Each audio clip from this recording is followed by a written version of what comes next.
Good morning प्यारे बच्चों। मानव पाचन तंत्र चैप्टर नंबर 22 में हम लगभग चैप्टर पूरा कर चुके हैं। इसमें आज कुछ टॉपिक और हैं, उसके बाद ये लेसन अपना कंप्लीट हो जाएगा और फिर इसका अपन टेस्ट लेंगे। उसकी डेट आपको बता दी जाएगी। तो मानव में जो पाचन तंत्र है उसमें आज हम पोषण संबंधी कुछ रोगों की बात करेंगे। पोषण संबंधी रोग।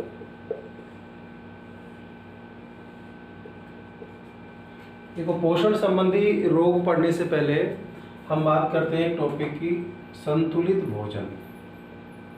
संतुलित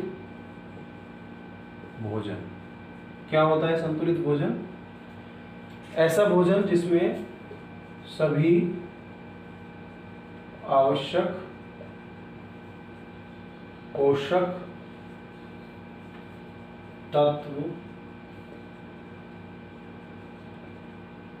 मौजूद हो। ऐसा भोजन जिसमें सभी आवश्यक पोषक तत्व मौजूद हो, जिसमें प्रोटीन भी हो, जिसमें कार्बोहाइड्रेट भी हो, जिसमें वसा भी हो, जिसमें खनिज लवण भी हो, जिसमें विटामिन्स भी हो, जिसमें रेशे भी हो, खनिज पोषक तत्व सारी चीज़ें जिसमें हो तो उसको बोलेंगे अपन संतुलित भोजन।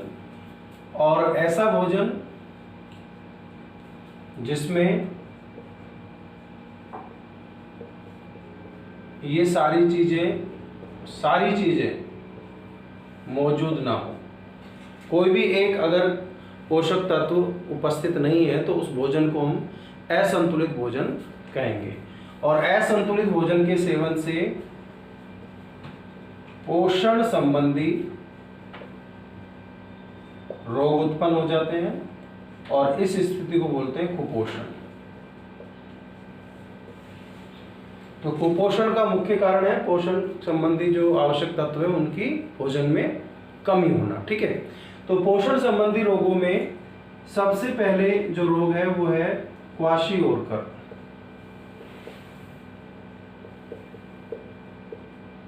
क्वाशियोरकर जो रोग है ये पोषण संबंधी रोग है और ये मुख्य रूप से भोजन में प्रोटीन की कमी से होता है। किससे होता है ये रोग? ये होता है प्रोटीन की कमी से। ध्यान रखेंगे कि जो क्वाशियोरकर रोग है वो किसकी कमी से होता है? प्रोटीन की कमी से होता है। अब इस रोग में होता क्या है भाई? इस रोग के अगर अपन लक्षण देखें तो इसमें चिड़चिड़ापन, वजन में कमी, अरुचि जैसे भूख नहीं लगना या फिर किसी भी काम में जो अरुचि उत्पन्न होना, त्वचा जो है उसमें एक तरह से कालापन आ जाता है, त्वचा खुरदरी हो जाती है, त्वचा काली पड़ना, खुरदरी हो जाना, त्वचा का फटना और शरीर में क्या है? सूजन आ जाना और पेट बाहर निकलना। शरीर में सूजन व पेट का बाहर निकलना। तो ये कुछ लक्षण हैं। यानी कि इसमें जो मुख्य चीज देखी जाए तो वो है कि शरीर में सूजन आ जाती है। शरीर में क्या आ जाती है? सूजन। यानी दिखने में वो जो बच्चा है वो ऐसा लगेगा कि भाई हाँ हष्ट पुष्ट है, लेकिन एक्चुअल में उसके शरीर में क्या होती है? सूजन होती है। पेट बाहर निकला हुआ होता है, त्वचा शुष्क, खुरदरी, काली हो जाती है और अरुचि, भोजन नहीं करने की इच्छा, वजन में कमी और त्वचा का काला पड़ना, ये सारे इसके लक्षण है क्वाशियोरकर। तो इसका उपाय क्या होगा? भोजन में प्रोटीन की आपूर्ति की जाए।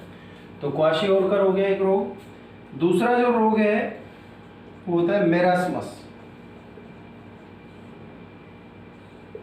मेरास्मस जो रोग है, अगर भोजन में प्रोटीन के साथ साथ, ठीक है, प्रोटीन की तो कमी है ही, प्रोटीन के साथ साथ वसा व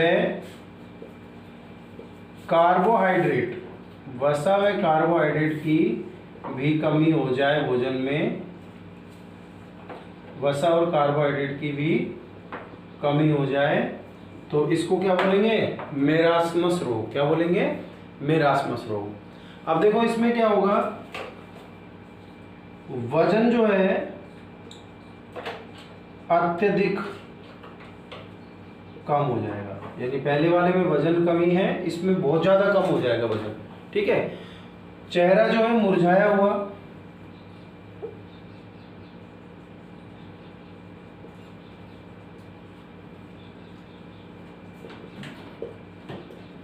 चेहरा हमेशा कैसा लगेगा, मुरझाया हुआ चेहरा लगेगा, और सूखा व झुर्रीदार, यानी चेहरा मुरझाया हुआ, सूखा व झुर्रीदार चेहरा हो जाएगा इसमें। ठीक है, मुरझाया हुआ, सूखा व झुर्रीदार क्या हो जाएगा, चेहरा हो जाएगा। और इसमें पसलियां जो हैं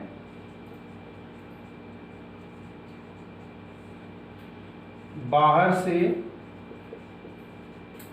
स्पष्ट दिखाई देना, कहते हैं ना कि वो हड्डियों का ढांचा नजर आएगा, बच्चा ऐसा लगेगा पसलियां जो है पूरी तरह बाहर से दिखाई दे रही है। लेकिन इसकी खास विशेषता एक और है कि इसमें सूजन नहीं आता है शरीर में। अपन कहें कि शरीर में सूजन किस में आता है, क्वाशियोरकर में, इसमें कोई सूजन नहीं आता है, लेकिन फिर भी बाहर से पसलियां देखी जा सकती है और आंखें जो हैं धंसी हुई होती है, यानी बच्चा पूरी तरह से कमजोर नजर आएगा, उसकी आंखें धंसी हुई है, पसलियां दिखाई दे रही है, चेहरा सूखा मुरझाया हुआ, जो झुर्रियां पड़ी हुई है। ठीक है, लेकिन सूजन नहीं है शरीर में, तो ये तो रोग हो गया मेरास्मस। और अगर सूजन है शरीर में, पेट निकला हुआ है, तो कौन सा हो गया, क्वाशियोरकर। ठीक है। एक तीसरा रोग जो है वो है मोटापा। अब मोटापा क्यों आता है, आवश्यकता से अधिक ऊर्जा ग्रहण करने से, यानी कि अगर अपन आवश्यकता से अधिक भोजन ग्रहण करने की सोचे तो इससे क्या हो जाएगा, मोटापा आ जाएगा। ऊर्जा यानी ऊर्जा के रूप में हम क्या ग्रहण कर रहे हैं, भोजन, तो भोजन आवश्यकता से अधिक ग्रहण करेंगे तो कौन सा रोग हो जाएगा, मोटापा। अब मोटापे में क्या होता है भाई, वजन बढ़ जाता है, सबसे पहले वजन बढ़ जाना, इसके अलावा कोलेस्ट्रॉल बढ़ जाना, शुगर बढ़ जाना, बीपी बढ़ जाना, यानी रक्तचाप बढ़ जाना, ये सब किसके लक्षण हैं, ये सब मोटापे के लक्षण हैं। तो इस तरह से ये जो 3 प्रमुख रोग अपन ने देखे, ये पोषण संबंधी रोग है, अधिक जो है भोजन ग्रहण करने से मोटापा हो जाता है, प्रोटीन की कमी से क्वाशियोरकर होता है, प्रोटीन के साथ साथ वसा और कार्बोहाइड्रेट की कमी से क्या हो जाता है, मेरास्मस रोग हो जाता है। ठीक है, तो ये प्रमुख पोषण संबंधी रोग हो जाते हैं।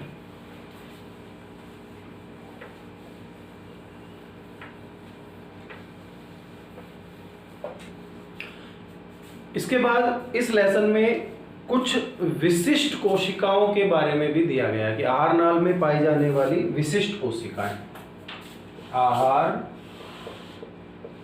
नाल में पाई जाने वाली विशिष्ट कोशिकाएं।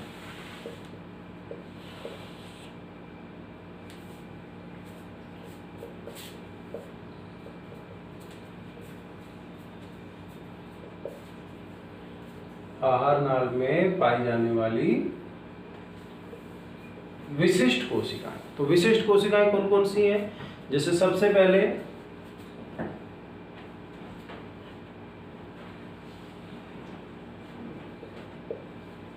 ब्रूनर्स कोशिकाएं, फिर ओडोंटोब्लास्ट कोशिकाएं, फिर चीफ या ऑक्जेंटिक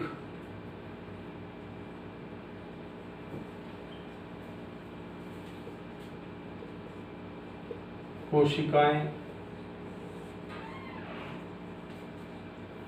कलश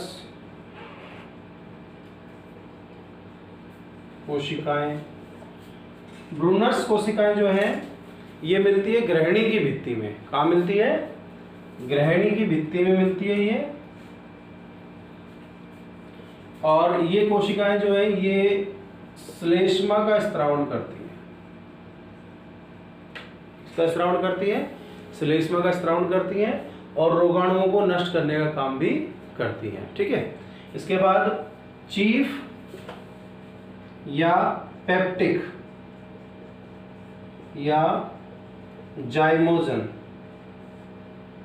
कोशिकाएं। ये कोशिकाएं अमाशय की भित्ति में पाई जाती हैं, अमाशय की भित्ति में, और जठर रस के स्त्रावण को प्रेरित करती हैं। जठर रस के स्त्रावण को प्रेरित करती है। कौन सी?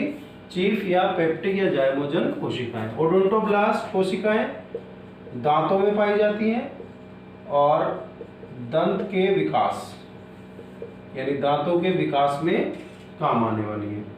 कलश कोशिकाएं भी श्लेष्मा का स्त्रावण करती हैं। कहाँ पाई जाती हैं? ये मुख्य रूप से जो है आंत्र में, आंत्र की भित्ति में पाई जाती है। इसके अलावा मुख गुहा में पाई जाती है। और किसका स्त्रावण करती है? श्लेष्मा का। श्लेष्मा का स्त्रावण करने वाली कोशिकाएं कलश कोशिकाएं, और दूसरी कौन सी थी अपनी? ब्रूनर्स कोशिकाएं। ठीक है। इसके बाद है अर्जेंटा फिन कोशिकाएं।